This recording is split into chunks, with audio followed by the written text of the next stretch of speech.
Hi, I'm State Senator John Keane. I want to welcome you to another edition of Bringing Beacon Hill to You. Today we're going to take a tour of the recently renovated historic Senate Chamber. So come along.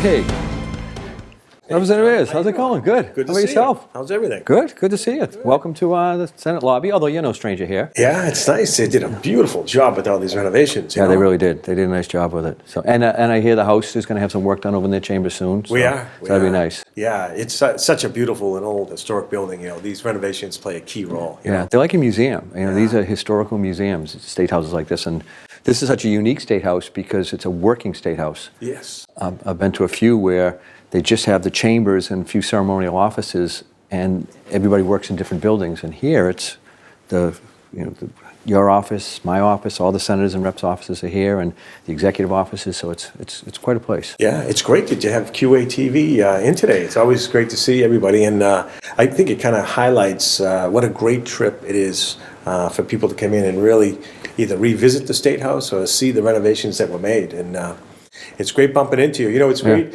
working with John as a member of the House, and of course we got a great delegation on the House side with Lita Mariano, Representative Taki Chan, Dan Hunt, and with John and I, we work closely together because our districts overlap. So it's great to have a good working relationship to really kind of fine-tune different priorities that we're working on together at the State House and pieces of legislation. And now the budget's coming up, so we'll be pretty busy. And you've got the Tourism and Committee, right? That's right. Yeah. That's right. As Vice Chairman of the Tourism, again, we're always trying to promote the city of Quincy and other huge attractions that we have throughout the city and throughout the Commonwealth. You know, it's a big economic booster. We've got a lot to be proud of, and particularly here in Boston at the State House.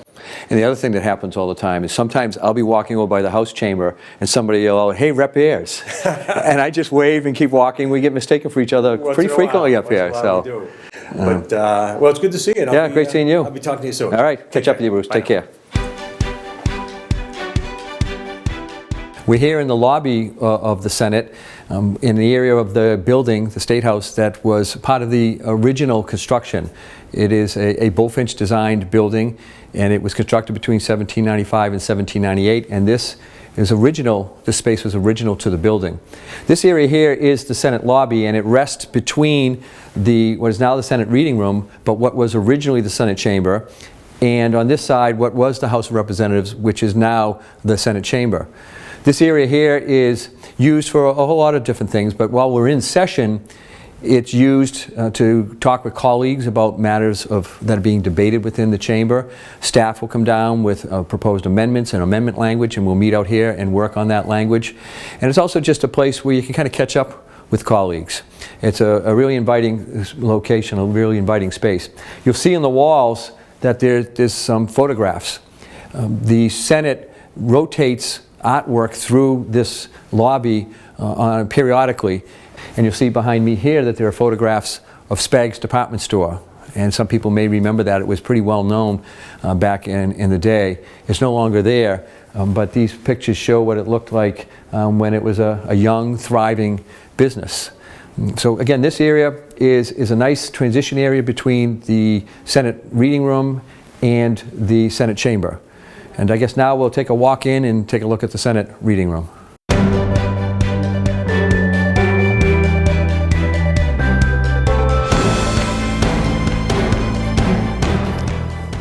Well, welcome to the Senate reading room. This was originally the Senate chamber when the building was first designed, and as I had mentioned earlier, the House of Representatives is across the hallway. This has now been converted to the Senate reading room, and there's some really unique features to the room. You'll notice that there are columns here. These are ionic columns that Bulfinch had designed, and they are the only remaining original wood columns in the building.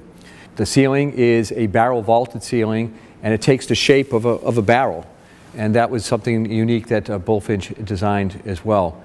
It's now used for press conferences, for meetings. There's conference table and sitting areas that are used quite a bit when we're in session. One of the things that a focal point in the room are the paintings of Senate presidents.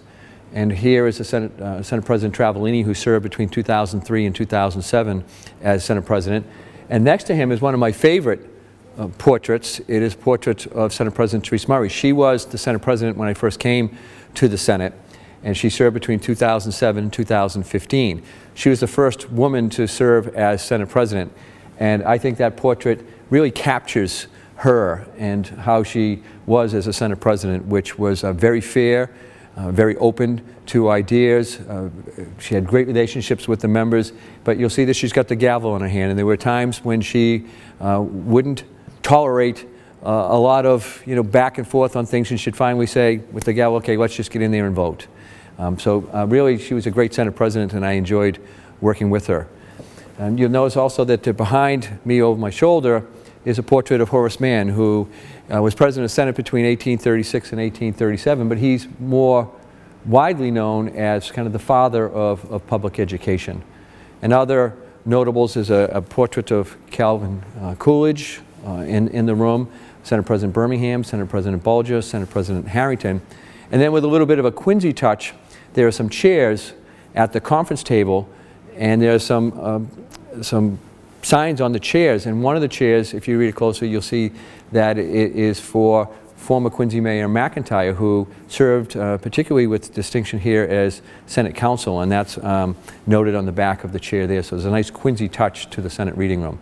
This, when it was a chamber, you'll notice that the windows are big here, and my understanding is that it was purposely done by design because the Senate was the upper chamber, and a lot of the individuals who served in the Senate were merchants, and having the Senate chamber on this side gave them the ability to look out the window to see what was going on in Boston, to see how their businesses were doing and see how commerce was going on a particular day.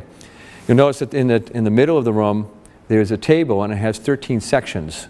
And the sections are all different sized. The sections represent the 13 colonies, and the sections are proportional to the size of the colony in relation to the other colonies back in the 1700s.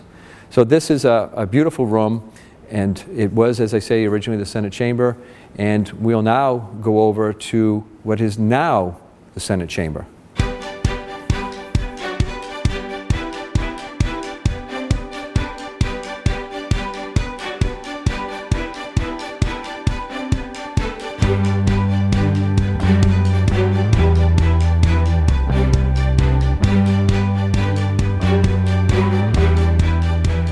So this is the Senate chamber, and as I mentioned earlier, this is part of the original Bulfinch building, which was built between 1795 and 1798.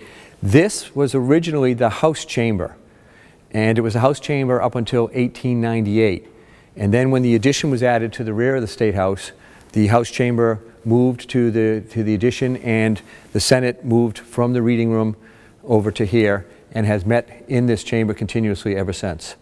There hadn't been a whole lot of work done to the chamber between 1898 and the renovation that was done in 2017, that was started in 2017. There had been some minor things done, but nothing major. One of the things that was frequently done was paint. Paint was added to these wood panels over the years to the extent that there were 20 layers of paint on them when they were removed as part of the renovation process. If you look, you'll see that there are 1,500 of these panels, over 1,500 of the panels here in the Senate chamber. Each one was removed, it was tagged, it was labeled as to its precise location, and then they removed 20 layers of paint and ultimately put them back in their original place and repainted them. And the paint color that's on there now is believed to be historically accurate, the same paint color that was in place in 1898. That was part of the reconstruction. At the point that they were doing the work, this entire chamber was literally gutted. There was nothing but the brick on the four walls, and it was gutted right through the ceiling as well. The only thing that wasn't touched was the eagle that is over the rostrum. It was very complicated to remove that, so they worked around that eagle. Otherwise, as I said, everything in the chamber was removed. You'll notice up in the ceiling that this is chandelier that was taken down, and it was redone so that it has LED energy efficient lights in places where the old light bulbs had been. They kept the mackerel, which is representative of the fishing industry here in Massachusetts and is similar to the cod that they have over in the House chamber. There are several interior windows that are up there in the dome area. Those could not be saved, they could not be salvaged, so they had to be replicated. And they were then put into the ceiling. And this ceiling here, this dome, is not the Golden Dome. The Golden Dome is up above that. It's a dome within a dome. And so that's how Bulfinch had designed it, that's how it was constructed. And beyond the windows that go around, you'll notice beneath them that there are these wooden carvings. There are 360 of those wooden carvings. They represent points on a compass. And when the measurements for distances traveled in Massachusetts are made, for instance, from Quincy or Braintree to Boston, it's done to the middle of this room, which is a dome beneath the Golden Dome. Some of the other things of note here is the rug, which is a beautiful rug. It is patterned after the original rug, although my understanding is that it's not quite as busy as the original, but they tried to match the general design and also the colors. The wooden desks that are here are the original Senate wooden desks. They were refurbished, and the other thing that they did was that they raised those desks so that they can now accommodate a wheelchair. And we have, in my time here, have had two senators that were in wheelchairs, and they didn't have the ability to pull up to the desk like all of us do. Were they serving the Senate today, Senator Berry and Senator Kennedy, two great individuals who have passed, were they here today, they would be able to come in their wheelchairs and go right to their seats and work right from the desk. So these desks were refurbished. These chairs are new. These chairs are adjusted so that all the senators in the room are at the same height. So if I'm looking across the room at one of my colleagues, we are at the same height. The chairs have been adjusted to accommodate for that. All the other desks that you see here, the table, the work area there where the Senate clerks work from, the Senate President's rostrum, the area where the Senate Council worked, those have been restored and placed back where they were originally. One of the things that's most noticeable about the Senate chamber now is it's much brighter. It used to be that it was dark blue and you didn't have light coming in from the windows. They changed the paint color, as I mentioned earlier, and they also took the window coverings off. And so the Senate chamber is much lighter now. You actually get a sense of what time it is. If we were here late at night before you almost didn't know what time it was but for the clock because you had no sense of whether it was light or dark outside. So that's been a nice touch to the room. It really has brightened it up. The busts that are in the alcoves here are of historic figures. There's an empty alcove over there. We had a temporary bust of Frederick Douglass. There's a permanent bust being worked on. You can see that there's Lincoln, there's Washington, there's Lafayette. Lafayette came to the Senate chamber in 1825 on his way to lay the cornerstone of the Bunker Hill Monument. And so there's a lot of history here. Something that I learned that I didn't know initially was that the first woman to ever speak before a legislature, Angelina Grimke, spoke here in 1838 about the abolition of slavery. The first woman to ever speak in a legislative chamber. The speech was done right here in the Massachusetts chamber that's here. So it really is full of history. Several presidents, Van Buren and others have come into this chamber. So we are very fortunate to work in a chamber that is now historically accurate and a chamber that reflects the proud history of the Massachusetts State Senate. I have been to many other state houses, and one of the things that's unique about the Massachusetts State House is that it's a working state house. A lot of the state houses are more like museums where they'll have the chambers and some official rooms, and they may have a hearing room or two, but the members of the House, the members of the Senate, their offices are in separate buildings, and the executive branch offices are in separate buildings as well. Here at our State House, we have not only our chambers where we hold session, but we also have the offices of the governor and the other constitutional offices. We have the Senate offices and the House offices. So it's a very busy place. It makes it more difficult to maintain the building, but it gives it a certain life, I think, that's lacking in a lot of the other state houses throughout the country.